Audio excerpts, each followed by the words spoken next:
Is Rams versus Saints a real barometer for Darren Rizzi, ladies and gentlemen, the backdrop, neworleans.football? The answer to your question is yes. It is absolutely a real barometer. The Rams game is kind of sneaky, low-key, high-key, low-key, high-key this season. If the Saints win that game, guess what?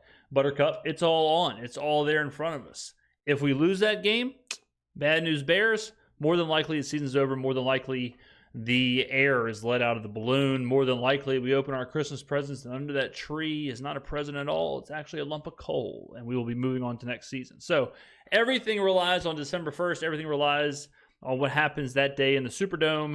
Let's go ahead and react. Let's go ahead and listen. Let's go ahead and be the absolute face of the franchise and the superstar that I am. Is the Rams game a real barometer for Rizzi?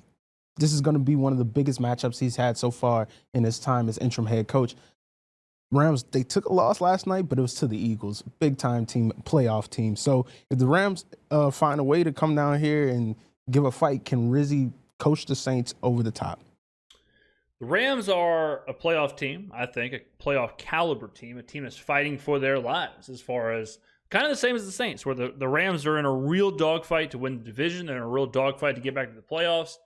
Saints are in a similar situation. They're just two steps back, where they had a couple of tough losses there, namely against the Carolina Panthers, that have put them behind the 8-ball. So the Saints need a little more help than the Rams do, but the Rams can't be dropping games either. So you're going to get a fully motivated Rams team in kind of a tough spot off of a couple of primetime games, off of a couple of West Coast, East Coast, West Coast, back to, not East Coast, but Central travel spots. So tough for the Rams, but the Saints' weakness just so happens to be the Rams' strength.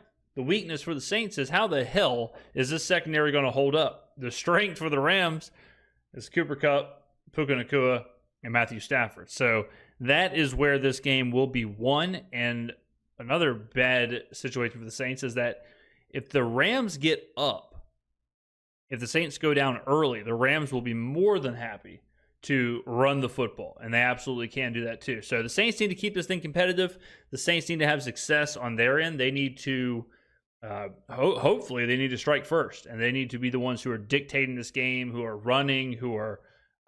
That's where the Saints want to be. The Saints can somehow get ahead early and dictate the game, and be the ones who are running the football, and the ones who are, forcing the Rams to chase. The Saints can win. If it's 10-0 Rams immediately, Saints are not really in the position to stop the Rams and come back. I mean, first of all, Saquon looks insane right now. Like you got him on a good team with a good line. Like it's crazy right now. I was trying to think about it and think if like any of that stuff translates to the Saints and their ability to maybe run on them, and maybe a little bit. But I mean, that Philly team is like just on a different level. I mean, the fact that the Saints turned that game into a rock fight, like that's kind of even like more impressive as time goes on. I kind of felt. Yeah, I mean, you look at that. Like a lot of people say, "Well, Dallas sucks." The Saints beat Dallas. Like, yeah, but they also were right there, 90% win share against the Eagles. Yes, it was the Eagles without A.J. Brown and Devontae Smith after he got hurt, but still, I mean, it's still the Eagles, and. So that the more, like they said, the more that goes on, the better of a game that looks. Now, you could also say, well, the Saints got dominated in the box score in that game. Eagles just kind of shot themselves in the foot, to which that I would say, yeah, I actually kind of agree with that. They gave up one 65-yard run to Saquon. I kind of felt like at the time that Philly might end up being the best team in the NFC. Obviously I think it's Detroit, but like they're right there, right behind it. And he's been a great piece for them. Yeah, I mean, but this one, if Rizzi's going to make a case and he's going to try to win this job over the rest of the season, I think this is a game he has to win. Like you have to, and they're losing. What you cannot do is do what Dennis Allen did last year and get smoked in this game. The season was on the line last year, Thursday night in LA. What happened? We got absolutely embarrassed up and down the field for the better part of 3 hours.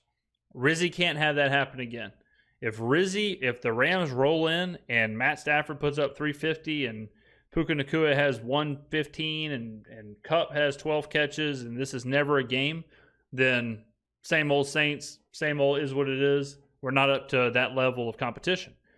And when you aren't up to that level of competition, and the level of competition is a fringe playoff team, that's not good. So I'm rooting for Rizzi. I'm rooting for Kubiak. I'm rooting for all these guys. I like the infrastructure of this team, but I've got 2 games of it, right? So I need to see a good performance against a good team. I need to see a good performance against legitimate weapons, against a legitimate coach, against a team that is absolutely dangerous, a team that's going to be pissed off coming off of a bad primetime loss. So he's going to have to show me that. I mean, that's it, and if we win this game, or if we're right there with them, and I would absolutely say that would be a huge boon for Rizzi's case to get this job. Team right now, they aren't even a good team, but like it would be a quality win against a team with a losing record. I think we all agree they're probably a little bit better than 5-6. They had some injuries, all that stuff. Like that's still a good team. Very, very weird division right now out there in the NFC. Like they're 5-6, and I think the first place teams are 6-5. Yeah. So I mean, there's that division's weird because it's a bunch of good teams with bad records. Like San Francisco's a good team, Seattle's a good team, the Cardinals are a good team, the Rams are a good team. But you look at that division, it's like, well, they're all either a game below 500 or right around 500, or like I can't find the good team in this bunch. But that's as a whole, the division is good. Still very much in it. They have a lot to play for, and just being able to beat them, I think that's something that he has to have on his resume. Like he can't just get there beating the Raiders and the Giants. Like you got to beat them. I agree.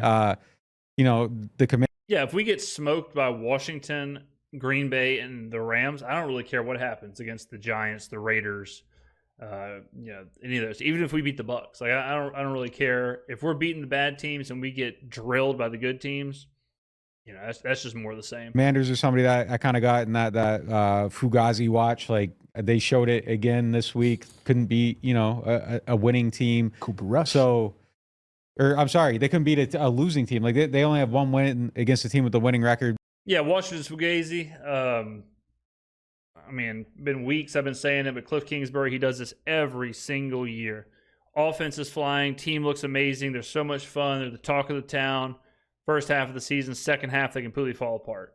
Washington's defense, this is the biggest Fugazi, was that they looked like they turned things around when they were playing some really, really bad teams. Not the case. Don't forget, it took, 7 field goals for Washington to beat the Giants? And that's like week 2 or week 3. So the Commanders, Daniels is good, but this idea that he was an MVP, or this idea that, I think Washington got that narrative behind them, but I don't think they're a playoff team. I don't think Washington will even make the playoffs.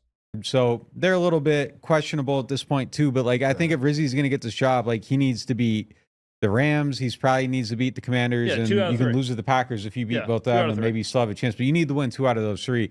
I think this is one you have. Nick said that a week ago. I think one of the videos we were watching. I agree 100%. You got to win 2 out of those 3 to get, because I don't think you're going to go into Green Bay and beat the Packers. I think that's out of the question. I think this is going to be a really hard game for him to win.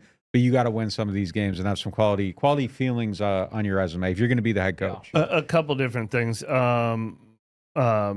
Talk about this matchup in a second, but honest question, because I tend to agree with what you said, but do we still feel like 6-2 overall? If Rizzi goes 6-2 overall, he could potentially get the job. Yeah, I think I think 6-2. 6-2, he's the leader in the clubhouse.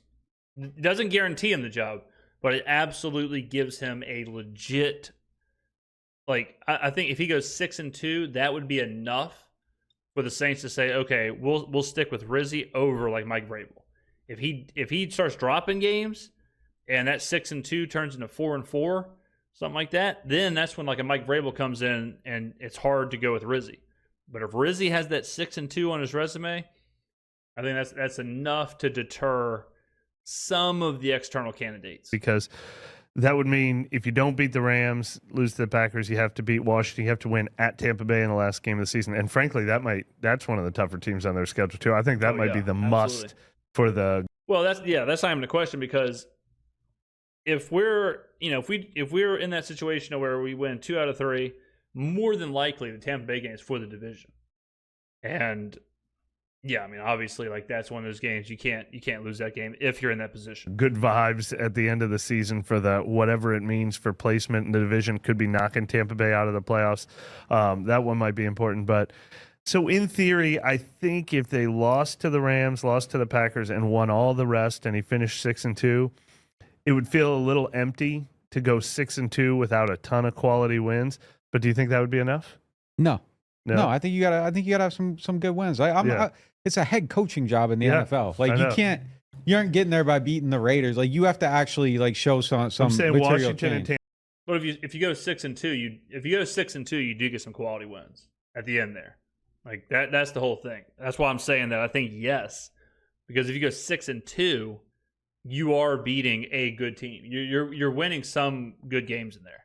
Tampa would become your two most quality wins. Yeah, Washington and Tampa, like a road win against Tampa, home win against Washington. Yeah, I think that's enough. Like, granted, I think you're out of the 4. So LA, Green Bay, Tampa, Washington are your 4 good teams, right?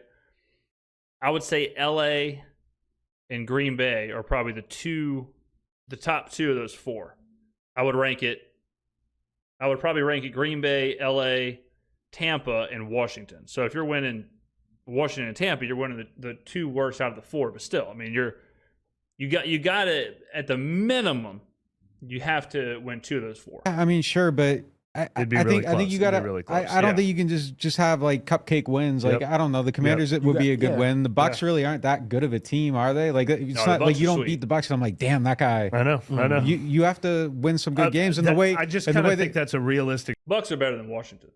I mean, maybe I'm on an island there, but scenario. And so I'm wondering, what if he goes 6-2 for this team? It might be, but the losses are the Rams and the Packers. Yeah, I would hope not. I mean, but like I think you gotta winning this game would go a long way toward it. They're 5-6 right now, but you saw how they just absolutely shattered them last year. The defense was completely unprepared for that game.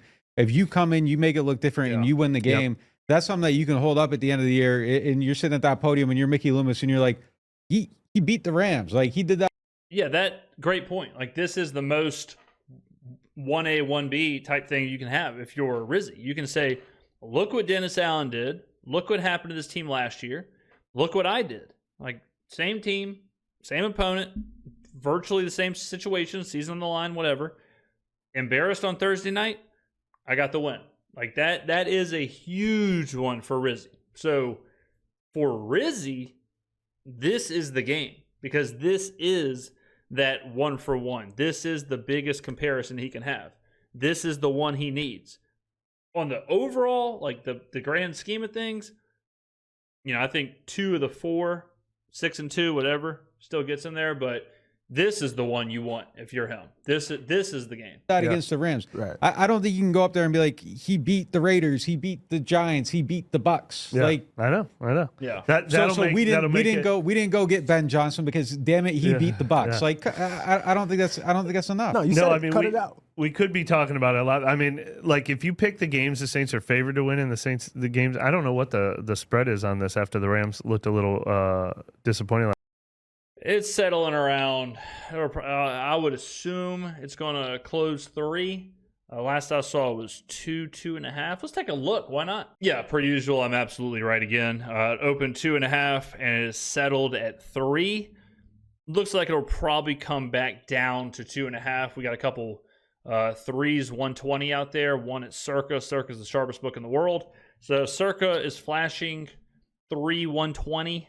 Then more than likely this will come back to 2.5. We can look at the betting splits real quick here, ladies and gentlemen. For the splits, yeah, great splits if you're the Saints. 72% of tickets are on the Rams. 50% is on the Saints plus 3. 50% is on the Rams. If you have this is real quick here, but if you have a $50 share, but the line moves in your favor, that is a very good sign. So if this line ticks back to 2.5, that means Saints are absolutely the sharp side. So Saints plus 3 looks like the buy price. It's not going to get to 3.5. I'm barring some kind of crazy injury news, but yeah, I mean this looks good for the Saints. This is a great this is a great read so far for the Saints. We're still a long way away, so this is like early money. So, you can't take this. Gotta kind of take this with a grain of salt, but right now that looks great for the Saints. Last week we should probably figure that out, but yeah, like if it's possible that they win the 6 games they're supposed to win and lose the 2 they're not supposed to, and it would make for a very fascinating discussion. But I completely agree, this would help put them over the top. Now the interesting thing about the Rams is they looked terrible on both lines last night. Their offensive line, like they couldn't protect Matthew Stafford for 10 seconds last night, it felt like. Or 2 seconds, I was going to say. So not only were they getting run over, but it makes me wonder if the Saints defensive line can win a matchup against this team. We haven't been super. Yeah, I think the Saints offensive, or the Rams offensive line, has been struggling for the last couple of years. So I think, again, it's kind of like a net neutral, like the Saints D line versus the Rams O line. Is there a real advantage there? Probably not, but I wouldn't be surprised at all if this is a game where Chase Young can be impactful. Now, the problem with that is, with Cooper Kupp and Puka Nacua, like that is 2 guys who you got a quarterback as good as Matthew Stafford, get the ball out of his hands. The question is, even with a strong pass rush, can our secondary hold up against those 2? And I got some real doubts about that. Super impressed by their pass rush, but they have had 3 sacks in each of the last 2 games. So if the Saints can win this at both lines of the scrimmage, they can absolutely win it. But yeah, the big question mark to me is the one we saw last year when they could not stop Puka Nacua, they could not stop Matthew Stafford. Right. Yeah, you got a healthy Cooper Kupp involved, and they've got Alontae Taylor and Kool-Aid McKinstry and Ugo Amadi, unless they make any changes back there, who haven't been killing it in the 2-game win streak. So their ability to stop this team's passing attack, to stop this team's offense is absolutely paramount in this matchup. And we haven't seen them do something like that yet. So it would be telling us a lot if they're able. It's always difficult whenever you're asking a team or asking a unit of a team to do something that they have not shown you that they can do. Kind of the Dennis Allen paradox. You ask him to be a winning head coach. You ask him to get teams to the playoffs when he had never even, up until last year, never even had over 500 of a record in one season, right? So, same thing, where you're asking the Saints defense, like, hey, contain Cooper Kupp and Puka Nacua, but what would give you, like, why would you even think that's a possibility? What have they shown you? What have they shown you would make you believe that they could do that? So I know that that's what they have to do, but can they? Right? Like, I doubt it. I seriously doubt it. Now, that's not me saying that they can't win this game.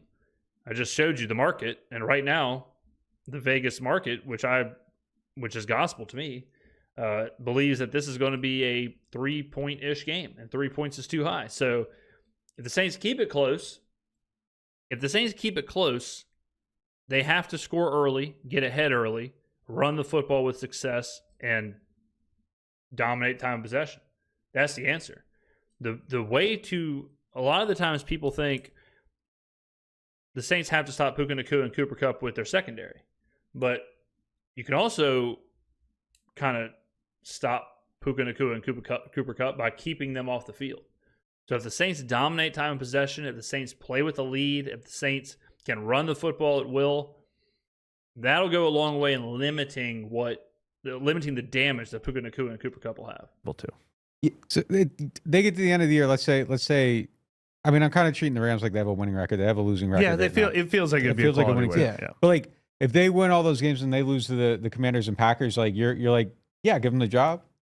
No, I'm not saying give them the job. I'm saying we said in theory. No, I'm asking you though. Like say he loses all those, wins all the games and loses to the 2 teams, the Commanders and the Packers. I think that gives him I think that you're in the conversation. If you don't win 2 of the 4, you're not in the conversation. Like if you lose to the Rams, the Packers, and the Bucks, and you beat the Commanders, I don't think you even come to the table. I don't think Rizzi's even in the conversation. But if you win 2 of the 4, I think Rizzi can sit at that table, go through the interview, and I think you have to give it a legitimate thought. Does it mean he gets the job? No. But it gives him a real fighting chance. It gives him some leverage, as we call it in the business. So Yeah, I mean, I don't think beating the Commanders and the Bucs guarantees anything, but I think not winning 2 of those 4 guarantees he's not going to get the job. I actually think the Rams and the Packers are the 2 best teams, and maybe the Buccaneers, because I'm very dubious on the Commanders. But yes, that's what I just said. If their 2 losses are, I would say if the 2 losses are Commanders Packers or the 2 losses are Rams Packers, it's kind of even. Like I think Rams and Commanders are pretty even. And if he goes 6-2, and that would mean winning the last 2 games, winning in Tampa, finishing 6-2. I would say he's the guy to beat. I don't know if that's enough. What if Tampa's like a 6-win team? You know what I mean? I know. I don't know. I mean, the Rams could be a 6-7 win team. You know, like I think we're just looking at the quality of the opponent, not really the record. But if he goes 6-2, and the only 2 losses are Rams and Packers or Commanders and Packers, it's so tough to say. I mean, he can't be worse than 6-2. He has to be at least 6-2. I think that makes it a tie. Like, I think that gives him a 50-50 shot at the job. What about you? I just think he has to beat somebody, or it kind of feels like Indiana football a little bit. Hollow.